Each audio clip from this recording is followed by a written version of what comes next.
soldiers, Daddy, but it's only going to be a little war. Make those stubborn Boers take us seriously this time, my darling. When they realize Her Majesty intends to put a stop to their nonsense, they'll quiet down. They'd better. Anyhow, when you get there, you'll stop them, won't you, Daddy? I'll do my best, dear.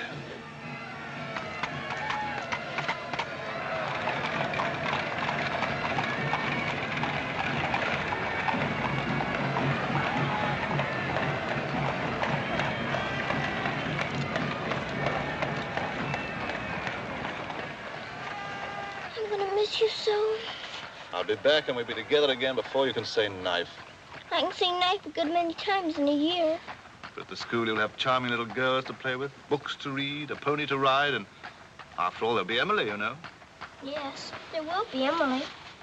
And she does look as though she'd be an understanding friend, don't you think, Daddy? With that intellectual forehead, I'm sure of it.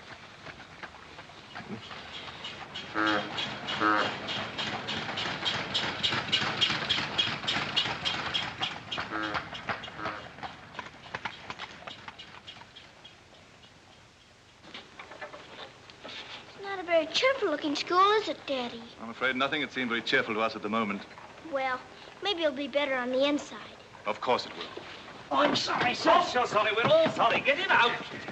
The very idea of delivering a thing like this at the front door. Oh, look, Daddy, my pony. Your employer will answer for this. Now, take him away. Yes, far away. Oh, no, Daddy. Oh, I say. Just a moment. You are Miss Minchin? I am. I'm Captain Crewe. I'm afraid I've caused you no end of inconvenience. You most certainly have, Captain Crewe. May I step inside and explain? Come in. Wait here with the pony. Righto, Governor. I'm terribly sorry. I had no intention of having the pony delivered inside your house. There are a number of things beside the pony. Parcels have been arriving here, collect for your daughter for hours. Follow me, please.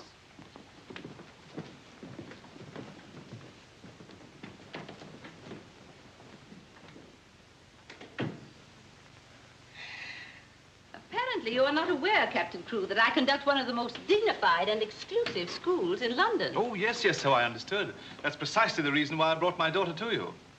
I would not have gathered that from your actions. Really, now, I'm not entirely to blame. You see, Sarah and I have only just arrived from India. Sarah's lived there practically all her life.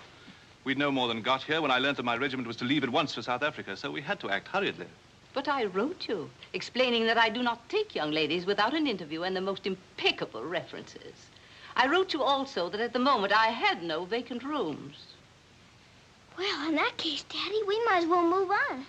This is a bit awkward. You see, your letter never reached me, and I'm afraid it never occurred to me that any school wouldn't welcome my little Sarah. Obviously. If it's a question of my social standing, my father was Sir George Crewe. You've heard of him, perhaps. Oh, naturally. And the best financial references I could give you would be the directors of the South African Holding Syndicate. I'm the principal stockholder in the syndicate. My brother, Captain Crewe, our professor of elocution and dramatics. How do you do? Charmed, I'm sure. I say, isn't the Eclipse Diamond Mines one of your holdings? One of the most important, of course. Of course, of course. I'm sorry to appear casual, Miss Minchin, but the situation is quite distressing. I sail in an hour from the East India docks. I expect you just have to take me to Africa with you, Daddy. Oh, no. And what would a little girl like you do in Africa? Forgive me, Captain Crewe. I fear I've been overzealous. The reputation of my school, you know, one has to be so cautious. But after this interview, I can see at a glance. Such a dear little child. It'll be a pleasure to have her with us. Does that mean I've got to stay? Yes, dear. You're to have that privilege. You and your little pony. Such a dear little pony. This is made out to the school. Will it be enough for the moment? Oh, quite. I should say it would. Why, it's stupendous. I beg your pardon, but haven't I seen you somewhere before? It's quite possible, my dear Captain. Your face is most familiar. Were you ever on the stage? I seem to associate you with one of the old music halls. Music halls? My brother on the stage. Ridiculous. Ridiculous indeed. You're quite right. And now, shall we look at little Sarah's rooms?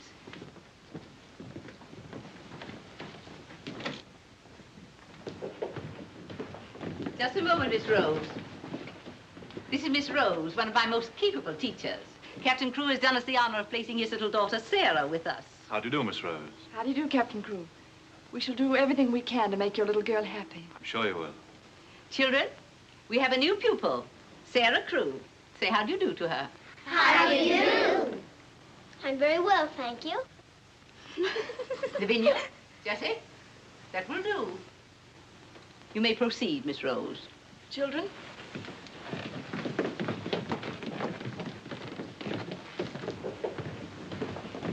She's just like a little princess, isn't she?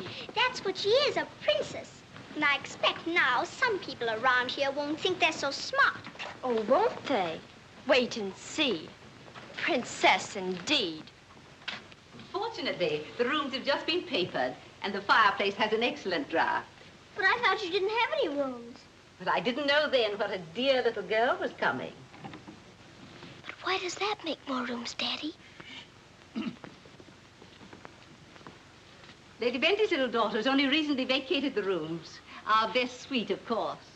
Do you think you could brighten it up a bit? I'd like it made as gay as possible. I brought a few things from India, but perhaps you could buy whatever else is necessary. With pleasure, Captain Crewe. I'd like Sarah to ride every afternoon, if the weather's all right. Of course.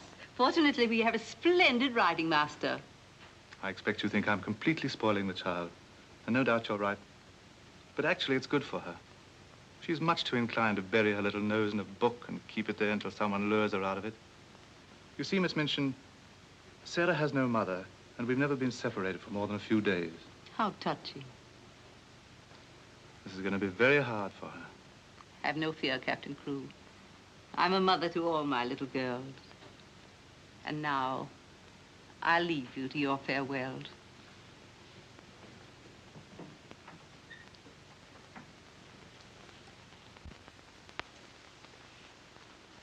How much longer have we got, Daddy? Only a few minutes, darling.